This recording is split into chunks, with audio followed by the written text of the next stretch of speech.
Hello बच्चों, कैसे हैं आप लोग। उम्मीद है आप लोग बहुत अच्छे होंगे, फिट और फाइन होंगे। तो बच्चों, कैसी चल रही है आप लोग के एग्जाम की तैयारी। और आप लोगों के सामने नेक्स्ट एग्जाम, जो नेक्स्ट चैलेंज आने वाला है, ये है क्लास 10th का इंग्लिश का एग्जाम। तो इसके लिए आपको चेक करना है आज के इस क्लास के जरिए कि कितना आपकी तैयारी किस लेवल पे है, और यदि नहीं है तो आप इस क्लास की मदद से अपनी तैयारी को बूस्ट अप कर सकते हैं। तो बच्चों, आज हमारे सामने है क्लास 10th बोर्ड एग्जाम 2025 के लिए आपका महा रिवीजन होने वाला है आज की क्लास में। और ये जो महा रिवीजन है, ये है फर्स्ट फ्लाइट और फुटप्रिंट्स विदाउट फिट, ये दोनों बुक का समावेश आपका एमसीक्यूज रहने वाला है। तो आइए स्टार्ट करते हैं और देखते हैं कि आप कितना एमसीक्यूज आपने प्रैक्टिस कर रखा है। तो चलिए स्टार्ट करते हैं। सबसे पहला क्वेश्चन आ चुका है। यदि आपको आंसर आता है तो आप इस आंसर को आप कमेंट बॉक्स में लिखते चले जाएं, ताकि आपका कॉन्फिडेंस बूस्ट हो सके और मैं देख सकूं कि आपने कितना सही आंसर करके रखा हुआ है। चलिए, तो सबसे पहला क्वेश्चन जो आपके सामने है, आइए इस क्वेश्चन का जवाब देते हैं। सबसे पहला क्वेश्चन है, who sent money to Lencho. देखो, आपने सबसे फर्स्ट चैप्टर को आपने पढ़ा होगा अ लेटर टू गॉड, जिसमें एक कैरेक्टर है लेंचो। कहता है क्वेश्चन कि who sent money to Lencho, किसने जो है सो लेंचो को पैसा भेजा था। God, his relatives, the post master and other employees, या तो अ रिच बिजनेसमैन। आपको पता होगा, अभी तक सही जवाब आपके पास आ गया होगा कि पोस्ट मास्टर और जो दूसरे एम्प्लॉइज थे, उन्होंने ये अरेंज करके और लेंचो को पैसा दिया था, ताकि उसका गॉड के ऊपर से जो फेथ है ये हिले नहीं, डगमगाए नहीं, इसलिए उन्होंने ही अरेंज करके पैसे भेजे थे। फर्स्ट क्वेश्चन उम्मीद है आप लोगों ने कंप्लीट कर लिया होगा। आइए सेकंड क्वेश्चन पे, ये रहा आपके सामने सेकंड क्वेश्चन। जल्दी से बताना है सेकंड क्वेश्चन आपसे क्या कह रहा है। When did Nelson Mandela become South Africa's first black president? अगला क्वेश्चन बहुत इंपॉर्टेंट रहने वाला है, वीवीआई लगा ले और याद कर ले जल्दी से। नेल्सन मंडेला जो है वो साउथ अफ्रीका के सबसे पहले ब्लैक प्रेसिडेंट कब बने? तो आपको सही जवाब ऑप्शन देख ले और जल्दी से बताए कौन सा सही जवाब होना चाहिए। तो 90, 94, 98 या 2000। तो आपका सही आंसर है 1994। 1994 में नेल्सन मंडेला सबसे पहले साउथ अफ्रीका के फर्स्ट ब्लैक प्रेसिडेंट बनते हैं। चलिए नेक्स्ट क्वेश्चन आपके सामने आ गया है, जल्दी से जवाब दें। What does Mandela refer to as an extraordinary human disaster? कहता है कि मंडेला जो है वो किस चीज को जो है सो बहुत ही खतरनाक ह्यूमन डिजास्टर, मतलब ह्यूमन के लिए सबसे बड़ा जो है वो विपदा समझते हैं, बहुत बड़ा प्रॉब्लम समझते हैं। तो कौन सा? एपैरेथीड या कॉलोनियल रूल या तो द ग्रेट डिप्रेशन या तो वर्ल्ड वॉर 2। वो किन्हें मानते हैं? तो ये एपैरेथीड मतलब रंग भेद की नीति, इसका मतलब होता है रंग भेद। रंग भेद का मतलब होता है कि चमड़ी के स्किन के कलर के आधार पे जो है उसके साथ भेदभाव करना, किन्हीं के साथ भी जो है सो डिस्क्रिमिनेशन करना, ये कहलाता है आपका एपैरेथीड। उम्मीद है आपको समझ में आ गया होगा। चलो नेक्स्ट क्वेश्चन जल्दी से बताना है, एकदम जल्दीबाजी में, और जो भी आंसर आपको आता हो इसे कमेंट बॉक्स में लिखते चले जाएं। चलिए, तो नेक्स्ट क्वेश्चन है आपके सामने, which organisation did Nelson Mandela lead. कहता है किस ऑर्गेनाइजेशन को नेल्सन मंडेला जो है वो लीड करते हैं। कौन इसके लीडर है, मतलब किसके लीडर है Nelson Mandela?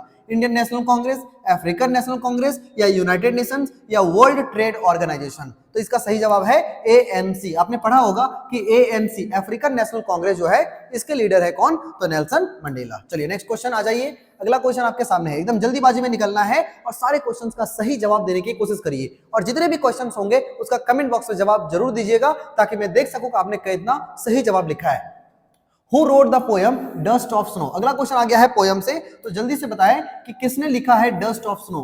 Dust of snow नाम के जो पोयम है इसे किसने लिखा है? तो सबसे पहला एक पोएट का राइटर है, पोएट के बारे में ये क्वेश्चन है, और ये रहने वाले हैं आपके रॉबर्ट फ्रॉस्ट। एक और आपने पढ़ा होगा डस्ट ऑफ स्नो के साथ में fire and ice. Fire and ice जो है ये भी हमारे रॉबर्ट फ्रॉस्ट का द्वारा लिखा गया पोयम है। चलिए नेक्स्ट क्वेश्चन, अगला क्वेश्चन आ गया है, जल्दी से सोचना है और बताना है क्या हो सकता है question. What change does the poet experience in Dust of Snow? Dust of snow में जो है सो पोएट कौन से बदलाव को एक्सपीरियंस करते हैं, कौन सा उनको लगता है कि ये चेंजिंग हुआ है उनके लाइफ में।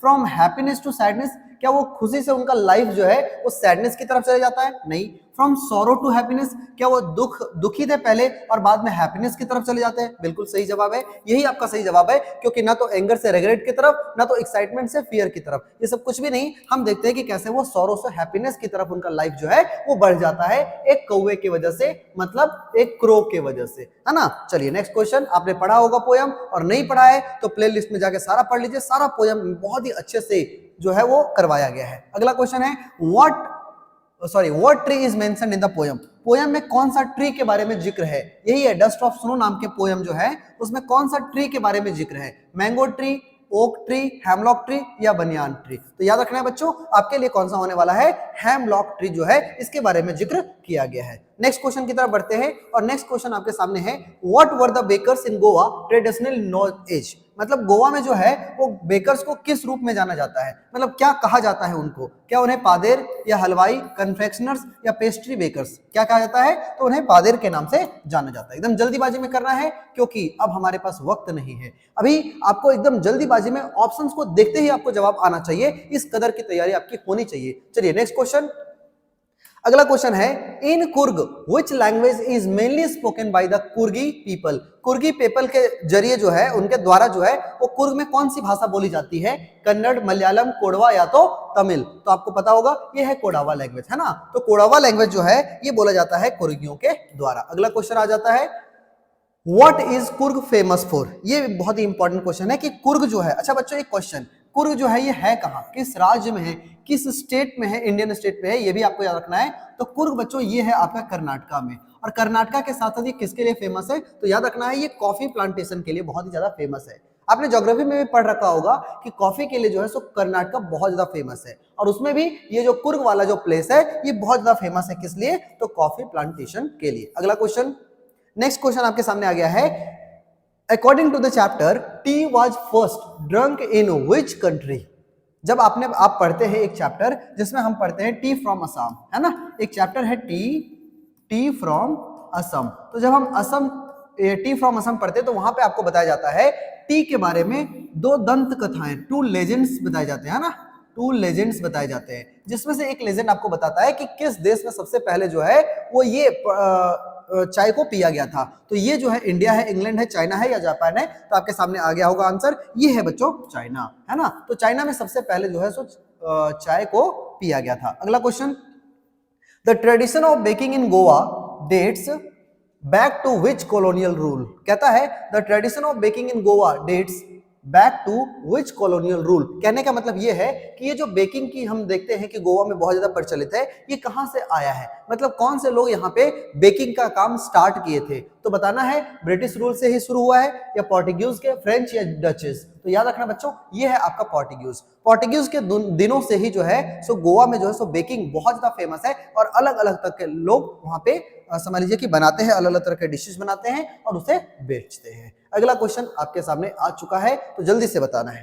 क्वेश्चन है, how did the children in Goa recognise the baker? बताना है क्वेश्चन कि जो चिल्ड्रन है, मतलब लोग जो है, बच्चे जो है, ये बेकर को किस तरह से रिकॉग्नाइज करते हैं, किस तरह से पहचानते हैं, कैसे पहचानते हैं? बाय हिज वॉइस, उनके आवाज से, by the jingling sound of his bamboo stick, जो बैम्बू स्टिक को लेकर के ऐसे झंझनाते हुए आता है, क्या उससे वो पहचानते हैं? बाय हिज यूनिफॉर्म या तो by the smell of bread, bread के स्मेल से। तो कैसे पहचानते हैं, बच्चे को कैसे पता चलता है सुबह सुबह? तो ये आवाज जो जिंगलिंग साउंड होता है बच्चों उसके बैम्बू स्टिक के, उसी से इनको पहचान में आता है कि अब कौन आ गया, तो बेकर आ गया है। चलिए नेक्स्ट क्वेश्चन आपके सामने आ चुका है, बताना है। क्वेश्चन है आपके सामने, what was the special sweet prepared during the special occasion? Special occasion के जरिए कौन सी स्वीट ब्रेड को पकाया जाता है या बेक किया जाता है? आपको बताना है, गुलाब जामुन, बोल, खीर या लड्डू? तो आपको पता चल गया होगा ये कौन सा होगा, बोल होगा, जो कि एक तरह का स्वीट ब्रेड होता है, स्वीट ब्रेड जिसे किसी खास अवसर पे ही क्या किया जाता है, प्रिपेयर किया जाता है। चलो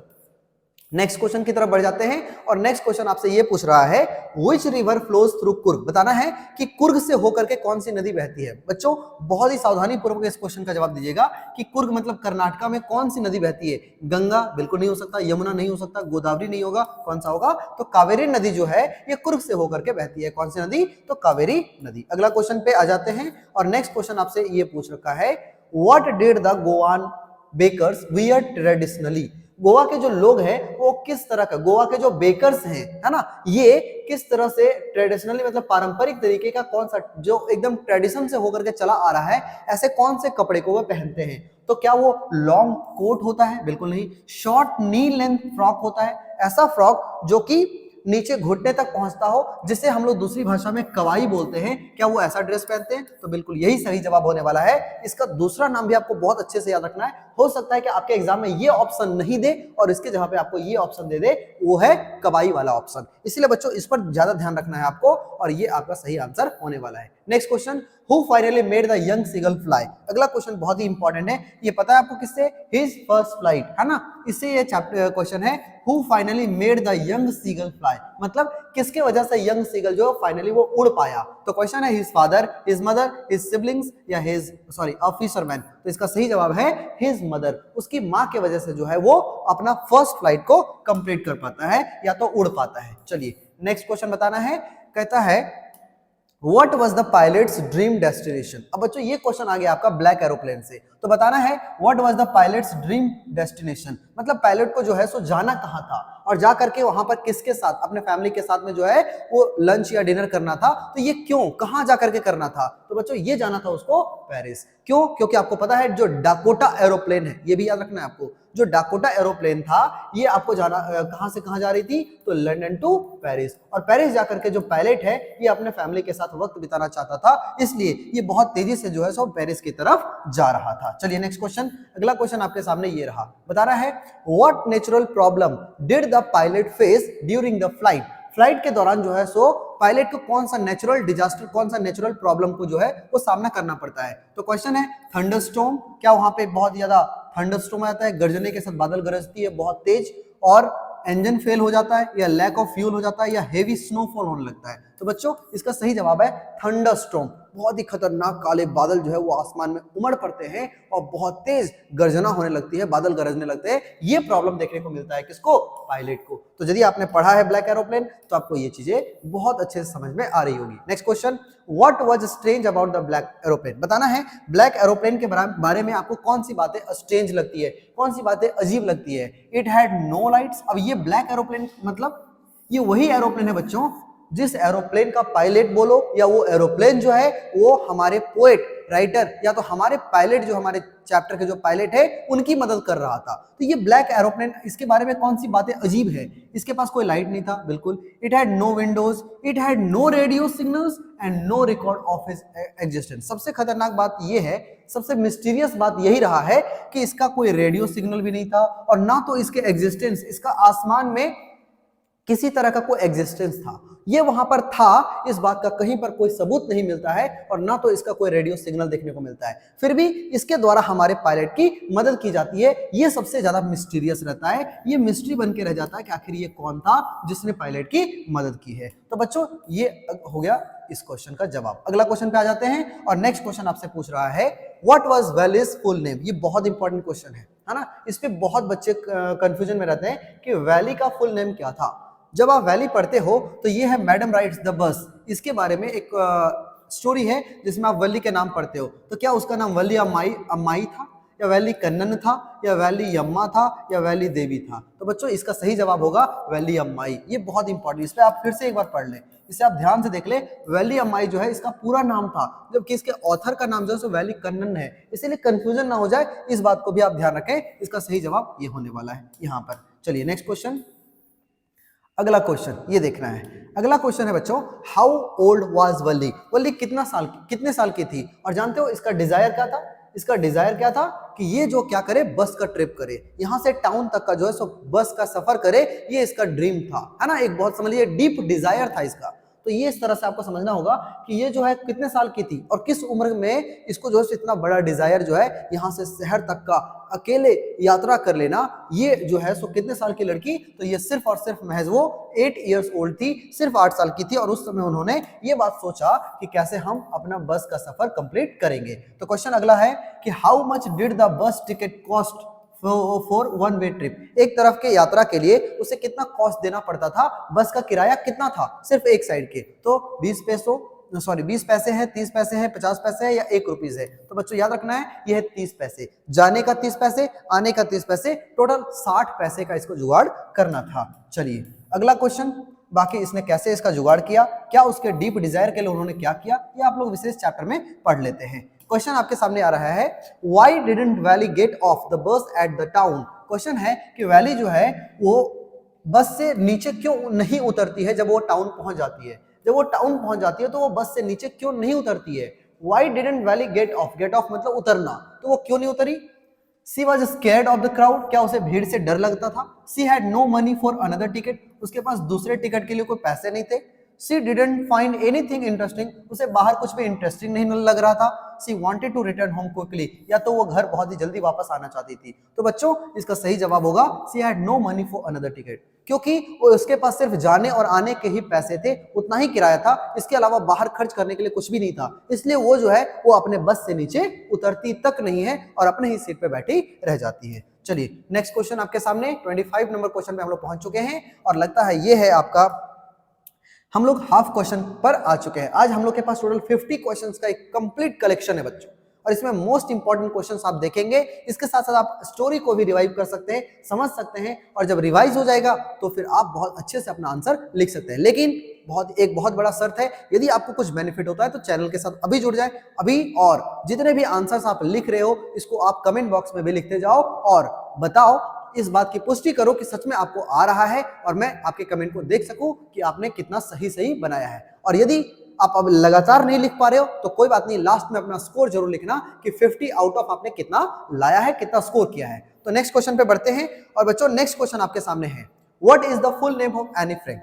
एनी फ्रैंक का जो है सो फुल नेम क्या है, इसके बारे में आपको बताना है। तो इसका पूरा नाम क्या है, Anne Elizabeth Frank, Anneliese Marie Frank, Anne Margaret Frank या एनी जॉन फ्रैंक। तो बताना है आपको इसका सही जवाब क्या होगा। तो एनीलिज मैरी फ्रैंक इसका पूरा नाम है, इस पर भी आपको ध्यान रखना है, सिर्फ और सिर्फ एनी फ्रैंक नहीं कहना है, एनीलिज का एनी और फ्रैंक का फ्रैंक, बीच में ये दोनों भी आपको याद रखना है, मैरी बीच में क्या रखना है, तो मैरी याद रखना है। चलिए नेक्स्ट क्वेश्चन आपके सामने आ रखा है, जल्दी से बताना है question, what was the name of Annie's diary. ये भी बहुत इंपॉर्टेंट क्वेश्चन है कि एनी के डायरी का नाम क्या था।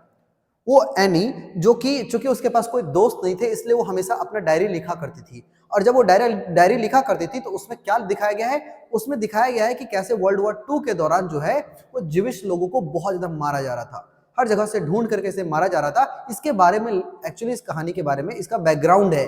लेकिन एनी जिस डायरी में लिखा करती थी उस डायरी का नाम क्या था, तो इसका नाम था बच्चों किटी। इसका नाम क्या था, किटी, जिसने इसे बहुत ही प्यार से उसको नाम दिया था, क्योंकि इसके कोई दोस्त नहीं थे इसलिए प्यार से ये इसे किटी बुलाती थी अपने इस डायरी को। अगला क्वेश्चन पे ध्यान देते हैं और नेक्स्ट क्वेश्चन है, on which occasion did any receive her diary. बताना है क्वेश्चन कि एनी को जो है ये डायरी, जो किटी जिसको नाम उन्होंने दिया था, ये एनी जो है वो किस ओकेजन पे, किस अवसर पर उसे वो डायरी मिलती है। तो बच्चों इसका जवाब होगा, क्या वो अपने 12th बर्थडे पे मिला था, 13th पे मिला था, क्रिसमस पे मिला था, या न्यू ईयर के पार्टी पे मिला था। तो बताना है, तो इसका सही जवाब होगा 13th बर्थडे। उसको ये जो है वो 13th बर्थडे पे जो है ये डायरी रिसीव हो जाता है। चलिए अगला क्वेश्चन पे बताना है। अगला क्वेश्चन है आपके सामने, what was Annie's nationality. Any जो है वो कौन थी, एनी का नेशनलिटी क्या है, मतलब वो किस देश से बिलोंग करती है, क्या वो डच है, जर्मन है, जेविश है या फ्रेंच है। तो इसका सही जवाब हो जाएगा आपका जेविश। ये एक जेविश लड़की है, मतलब यहूदी है, और वर्ल्ड वॉर 2 जिस समय हिटलर का प्रकोप पूरी दुनिया पे सबसे ज्यादा था, उस समय यहूदियों के साथ, जेविश लोगों के साथ कैसे, मतलब समझ लीजिए उनके साथ बहुत ही गलत किया जा रहा था, उन्हें मारा जा रहा था, कंसंट्रेशन कैंप में डाल करके खत्म कर दिया जा रहा था, उस समय की घटना को ये दर्शाता है। इसका बैकग्राउंड आप पढ़ेंगे तो यही है, जब वर्ल्ड वॉर 2 के समय में जेविश लोगों के साथ गलत किया जा रहा था। तो बच्चों ये था इसका आंसर। चलो नेक्स्ट क्वेश्चन पे बढ़ जाते हैं और नेक्स्ट क्वेश्चन आपके सामने आ रखा है, What was the name of Annie's elder sister? Any की बड़ी बहन का नाम क्या था। तो एनी की बड़ी बहन का नाम मारिया फ्रैंक था, एलिजाबेथ फ्रैंक था, मार्गोट फ्रैंक था या सोफी फ्रैंक था। तो इसका याद रखना है, ये थी मार्गोट फ्रैंक। इसकी जो बड़ी बहन थी उसका नाम था मार्गोट फ्रैंक। चलिए ये हो गया आपका। नेक्स्ट क्वेश्चन पे आ जाते हैं और नेक्स्ट क्वेश्चन आपके सामने ये है, how did Annie's Frank diary become famous. अब अगला क्वेश्चन बताना है कि एनी फ्रैंक जो है उसका डायरी कैसे बहुत ज्यादा फेमस हो जाती है ना, किस वजह से एनी का जो डायरी है वो बहुत फेमस होता है, उसको आखिर पब्लिश किसने करवाया था। तो उसका पब्लिश जो है बच्चों, it was found and published by her father, क्योंकि उसे जो है पाया गया था, उसके डायरी को ढूंढ लिया गया था, किसके द्वारा, उसके पापा के द्वारा, उसके फादर के द्वारा, और उन्होंने ही इसे पब्लिश भी करवा दिया था। इनके फादर का नाम था ओटो फ्रैंक, ये भी याद रखना है, उसके फादर का नाम क्या था, तो ओटो फ्रैंक था, उनके वजह से ही ये डायरी इतनी फेमस हो गई। चलिए नेक्स्ट क्वेश्चन। अगला क्वेश्चन आपके सामने है, where did the author first see Miss Bill. अब मिसबिल द ऑथर का क्वेश्चन है कि मिसबिल को सबसे पहले ऑथर ने कहां देखा था, क्या उसे जू में देखा था, बिल्कुल नहीं। In the marches of Iraq, क्या वो इसे इराक के मार्शेस में देखते थे, इन हिज होम टाउन या इन अ पेट स्टोर। तो कहां, याद रखना है, in the marches of Iraq, Iraq के दलदली क्षेत्रों में जो है वो इन्होंने पाया था। किसको? मिजबिल को पाया था। चलो नेक्स्ट क्वेश्चन पे आ जाते हैं और नेक्स्ट क्वेश्चन आपके सामने ये आ गया है। क्वेश्चन है व्हाट वाज मिजबिल्स फेवरेट एक्टिविटी। बताना है कि मिजबिल का फेवरेट एक्टिविटी, मिजबिल जो है वो कौन से काम को करने में सबसे ज्यादा उसको मन लगता था। तो स्लीपिंग, क्या उसे सोने में, या playing with a ball, ball से खेलने में, swimming and splashing in water, पानी में तैरने में और उसे मतलब समझ लीजिए उसमें छपाक छपाक उछलने में उसको बहुत मजा आता था, या रनिंग अराउंड द हाउस, या घर के चारों तरफ दौड़ने में। बताना है जल्दी से कि कौन सा सही जवाब होगा। तो आपको पता चल गया होगा इसका ये जवाब सबसे अच्छा है, जिसमें वो हमें देखते हैं कि उसको बहुत ही तैरने में मजा आता था और स्प्लैश मतलब छपकने में बहुत मजा आता था पानी में, है ना। तो ये हो गया आपका क्वेश्चन नंबर 32। अब है हम लोग के पास क्वेश्चन नंबर 33। बच्चों यदि आपको अच्छा लग रहा हो तो कमेंट बॉक्स में जवाब देते जाए, फीडबैक जरूर दे ताकि मैं आपको इसका रिव्यू दे सकूं। और इसके बाद आपको यह भी समझना है कि जितना क्वेश्चंस को आप सही जवाब दे पा रहे हैं उसे कमेंट बॉक्स में जरूर लिखें। इससे आपके जो तैयारी है इसके बारे में हमें पता चलता है, आप कितना अच्छे से तैयार है आने वाले एग्जाम के लिए, इसके बारे में मुझे पता चलेगा। और यदि आप बहुत अच्छा स्कोर करते हैं तो समझ लीजिए कि आप नेक्स्ट एग्जामिनेशन में बड़े ही कॉन्फिडेंट होकर के जाने वाले हैं और फिर आपको कोई भी डर नहीं रहेगा। इसीलिए जितना भी क्वेश्चन आप बनाते हैं उसके बारे में जरूर दें, एक छोटा सा सजेशन जरूर दें कि कितना आपने बनाया है वो जरूर एक बार लिखें। इससे पता चलता है आपको भी, आपके अंदर भी कॉन्फिडेंस आता है कि 50 आउट ऑफ अब मैंने कितना स्कोर किया है। चलिए next question, how did Mijbil travel from Iraq to London. क्वेश्चन है कि मिजबिल जो है उसे इराक से लंदन कैसे ले जाया जाता है, क्या ट्रेन से, शिप से, एरोप्लेन से या कार से। ये बहुत आसान सा क्वेश्चन है, ये एयरप्लेन के जरिए जो है वो इसको ले जाया जाता है। अगला क्वेश्चन पे आ जाते हैं और नेक्स्ट क्वेश्चन आपके सामने है, who gave the sermon at Benares. ये बहुत इंपॉर्टेंट है। सरमन का मतलब होता है उपदेश, तो बनारस में जो है सो उपदेश किसके द्वारा दिया जाता है। तो ये लॉर्ड कृष्णा बिल्कुल नहीं है, लॉर्ड महावीर बिल्कुल नहीं है, गुरु नानक बिल्कुल नहीं है, ये है गौतम बुद्ध, है ना। गौतम बुद्ध जिनके बचपन का नाम था सिद्धार्थ, है ना। ये भी याद रखना है कि इनके बचपन का नाम था सिद्धार्थ, है ना, प्रिंस सिद्धार्थ। तो ये जो सिद्धार्थ थे इन्होंने ही बाद में जाकर जब जाकर के इनको ज्ञान की प्राप्ति हुई, इनलाइटमेंट हुआ, तो उनको कहा जाने लगा गौतम बुद्ध। और गौतम बुद्ध ने ही सबसे पहले सरमन मतलब उपदेश दिया था, कहां पर, तो बनारस में दिया था। चलो नेक्स्ट क्वेश्चन, अगला क्वेश्चन आ गया आपके सामने और ये क्वेश्चन है बच्चों, at what age did Gautam Buddha leave his palace in search of enlightenment. ज्ञान की खोज में भगवान बुद्ध ने किस उम्र में जो है सो अपना महल छोड़ दिया था, अपना पैलेस को छोड़ दिया था। ये क्वेश्चन आपके सामने बन रहा है। 25, 29, 35 या तो 40, बताइए किस एज ग्रुप में जो है ये जो है सो अपना घर छोड़ दिए थे। तो ये 29 होगा, मतलब 29 साल की उम्र में जो है इन्होंने अपना घर त्याग करके और ये इनलाइटमेंट की खोज में निकल पड़े थे, इनलाइटमेंट को सर्च करने के लिए निकल पड़े थे। और इनको फाइनली कहाँ ज्ञान प्राप्त हुई, आपको पता होगा, बिहार के गया डिस्ट्रिक्ट में, है ना। गया डिस्ट्रिक्ट में जो है सो इनको इनलाइटमेंट प्राप्त हुआ, मतलब ज्ञान की प्राप्ति होती है। नेक्स्ट क्वेश्चन बनता है, who came to Buddha in grief after losing her son. बताइए अपने बेटे को खोने के गम में, अपने बेटे के खोने के बाद जो है सो कौन आकर के गौतम बुद्ध से मिलती है। तो बताना है किशा गौतमी, आम्रपाली, यशोधरा या सुजाता। तो यशोधरा बच्चों याद रखना उसकी वाइफ का नाम था, और अभी जो आई है उसके सामने ये है किशा गौतमी। किशा गौतमी ने आकर के, चूंकि उसका बेटा जो है वो पेड़ से गिरकर मर गया था, तो अपने बेटे के खोने के गम में जो है वो आकर के इनसे रिक्वेस्ट कर रही है कि आप मेरे बेटे को जीवित कर दें। तो इस तरह का रिक्वेस्ट वो करती हैं। तो यदि आपने कहानी पढ़ा है तो आपको ये सारी चीजें पता होंगी। Next question, what did Buddha ask Kisha Gautami to bring to cure her son. कहता है भगवान बुद्ध ने जो है किशा गौतमी को क्या लाने के लिए कहा ताकि वो उसके बेटे का इलाज कर सके। तो उसके लिए कहा, अ हैंडफुल ऑफ राइस, एक मुट्ठी चावल, a mustard seed from a house where no one had died, है ना। मतलब एक मुट्ठी सरसों लाने के लिए कहा गया उस घर से जहां पर कोई भी किसी की भी मृत्यु ना हुई हो, ऐसे घर से उन्होंने एक मुट्ठी सरसों लाने को कहा। किसको, तो किशा गौतमी को। A glass of holy water, या तो एक ग्लास जो है वो पवित्र जल को लाने के लिए कहा। A piece of cloth from a priest, या तो पुजारी से एक कपड़ा लाने के लिए कहा। तो कौन सा सही जवाब होगा, ये एक मुट्ठी सरसों जहां पर कोई भी ना मरा हो ऐसे घर से उसे लाने के लिए कहा गया था। चलो नेक्स्ट क्वेश्चन पे आ जाते हैं और नेक्स्ट क्वेश्चन है, what realisation did Kisa Gotami come to. मतलब आपको ये क्वेश्चन में ये पूछा गया है कि किशा गौतमी जो है सो लास्ट में उसको क्या रियलाइज हुआ, उसे क्या महसूस हुआ कि कौन सी बातें बिल्कुल सही है। तो that death is a universal truth, यही जो बात है बच्चों कि डेथ जो है ये एक यूनिवर्सल ट्रुथ है, मतलब एक यूनिवर्सल सच्चाई है कि हर किसी की मृत्यु होना तय है, आज नहीं तो कल हर किसी को मरना है। ये जो बात है, ये जो रियलाइजेशन है, ये किसा गौतमी को हो जाती है। चलिए अब नेक्स्ट क्वेश्चन पे आते हैं, और नेक्स्ट क्वेश्चन आपके सामने है 39th number. At what age did Gautam Buddha leave his palace in search of enlightenment? I think ये क्वेश्चन रिपीटेड है, आपने जान रखा है इसको, ये है आपका 29, है ना। चलो नेक्स्ट क्वेश्चन पे आ जाते हैं। नेक्स्ट क्वेश्चन है बच्चों, what are the two main topics of argument between Lomov and नातल्या। तो बच्चों ये आपका क्वेश्चन है प्रोपोजल से, जो कि आपका एक ड्रामा दे रखा है आपके बुक में, आपके सिलेबस में एक प्रोपोजल नाम का एक ड्रामा भी है। तो इसके विषय में आपको पढ़ना होगा कि ये क्वेश्चन क्या होगा कि लोमोव और नातल्या के बीच में किस बात को लेकर के आर्गुमेंट हो रहा था। तो ये आपको बताना है डॉग्स एंड ड्रेसेस के बीच में, लैंड और डॉग्स के बीच में, मनी एंड हॉर्सेस के बीच में, और हॉर्सेस या फूड के बीच में। तो इसका सही जवाब है land and dogs. Land and dogs के लिए जो है इनके बीच में लड़ाई छिड़ी हुई थी। अगला क्वेश्चन पे बताना है, what is the name of Lomov's dog. Lomov's dog जो है, लोमोव का जो डॉग है उसका क्या नाम था। तो बच्चों इसका नाम था गेस, है ना, इसका नाम याद रखना है, इसका नाम था गेस, है ना। इस तरह से आपका ये खत्म होता है आपका 41 नंबर क्वेश्चन। अगला क्वेश्चन पे आ जाते हैं, What was the real name of the thief in the thief story? ये क्वेश्चन बहुत इंपॉर्टेंट है, और यहां से हमारा स्टार्ट हो रहा है सेकेंड बुक, है ना, मतलब फुटप्रिंट विदाउट फुट। यहां से हम लोग पढ़ना शुरू कर चुके हैं सेकेंड बुक। यहां से कुछ क्वेश्चन आपको मिलेंगे, जैसे कि what was the real name of the thief in thief story. Thief story आपने एक कहानी पढ़ा होगा, इसमें चोर का नाम क्या था, हरि सिंह, अनिल कुमार, रमेश वर्मा या मोहनदास। तो बच्चों इसका सही जवाब क्या है, हरि सिंह। हरि सिंह जो था वो इस कहानी का एक बहुत बड़ा चोर है। अगला क्वेश्चन पे आ जाते हैं। अगला क्वेश्चन है, इन फुटप्रिंट्स विदाउट फुट, मतलब फुटप्रिंट्स विदाउट फुट इस चैप्टर का नाम है। Who was Griffin. ग्रिफिन कौन था।